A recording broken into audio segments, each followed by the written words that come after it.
என் இனிய ஒரு மக்கள் அனைவருக்கும் இரவு வணக்கங்கள். ஹலோ, எல்லோரும் எப்படிமா இருக்கீங்க? நல்லா இருக்கீங்களா? சந்தோஷமாக இருக்கீங்களா? நம்ம எல்லோரும் சந்தோஷமாக இருக்கணும்னு தான் பார்க்குறோம். அது என்னமோ மனசளவில் சந்தோஷமாகவே இருக்க முடியல. எல்லோரும் போல் சிரித்து பேசி நம்மளும் இருக்கணும்னு ஆசையாக தான் இருக்குது. ஆனால் என்னால் சிரிக்க முடியலம்மா. உள்ளே ஒன்று வச்சு வெளியே ஒன்று என்னால் காட்ட முடியல. அதனால தான் உங்கள்கிட்ட நான் என்னமோ சோகமாகவே பேசுகிற மாதிரி இருக்குது. இருந்தாலும் என்னை மன்னிச்சுக்கோங்க. இந்த அம்மாவுக்கு வேலையே இல்லைடா, இந்த மாதிரி தான் பேசும் அப்படின்னு நினைக்காதீங்க. என்னமோ அவ்வளோ ஒரு வருத்தம் என் மனசில் இருக்குது. அந்த வருத்தத்தை தான் கொஞ்சம் கொஞ்சமாக உங்கள்கிட்ட ஷேர் பண்ணிக்கிறேன். அதனால தான் ஷேர் பண்ணிக்கிறதுனால கொஞ்சம் ரிலாக்ஸாக இருக்குது. இருந்தாலும் என்ன பண்ணுறது, நம்ம தலையெழுத்துன்னு எல்லாருக்கும் எல்லாமே நல்லா அமைஞ்சிக்கிறது இல்லை. நம்ம தான் அமைச்சிக்கணும்னு நான் அமைச்சிக்கிட்டேன்.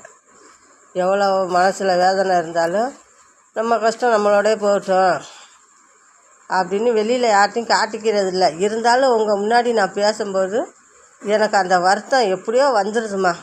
உங்கள்கிட்ட நான் சந்தோஷமாக பேசணும்னு தான், நான் ஷேர் பண்ணணும்னு தான் நான் வீடியோ எடுக்கிறது. அந்த வீடியோ எடுக்கையில் பார்த்தா எனக்கு சோகமாக தான் வந்து நிற்கிது. ஒரு மனசில் நிம்மதி இல்லாதனால அப்படி சோகமாகவே அமையுது. அதனால் என்னை எதுவும் நினச்சிக்காதீங்கம்மா, அந்த அம்மாவுக்கு வேலையே இல்லைடா அப்படின்னு. சரிம்மா, எல்லோரும் நல்லா சாப்பிடுங்க. நைட்டு சாப்பிட்டு நல்லா தூங்குங்க, சந்தோஷமாக இருங்க. இந்த அம்மாவுக்கு அதுதான் வேண்டுகோள். ஆனால் நம்ம பிள்ளைங்களை மட்டும் நல்ல முறையாக பார்த்துக்கோங்க. நம்ம பிள்ளைங்க 1000 இருந்தாலும் நம்ம பிள்ளையாச்சு. நம்ம பிள்ளைய நம்ம தான் கண்டித்து வளர்க்கணும், நல்ல முறையாக வச்சுக்கணும். அந்த கண்டிப்பு இல்லாத பிள்ளைங்க தான் இந்த மாதிரி போகுது. என்ன பண்ணுறது, செல்லம் கொடுக்குற பிள்ளைங்களே இப்படி தான் இருக்குது.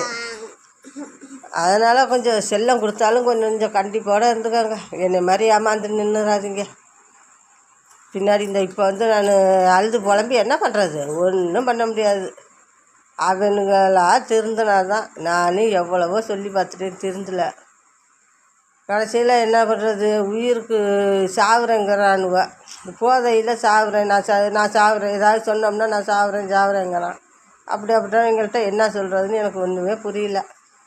சரின்ட்டு ஏதோ நல்லதோ கெட்டதோ நம்ம மனசோட வச்சுக்கோம்னு வெளியில் காட்டிக்காமல் அவனை போதையே போட்டுட்டு இருந்தாலும் போதை போடாத மாதிரி நான் பேசிக்கிட்டு வந்துக்கிட்டு எனக்கு தெரியாத மாதிரி நானும் நடந்துக்கிறேன். என்ன நான் பண்ண தப்பு, பெரிய தப்பு. அவங்கள கண்டித்து வளர்க்காதது தான். சரிம்மா, உங்களையும் ஏன் நான் சோகப்படுத்த, நீங்கள் நல்லா நிம்மதி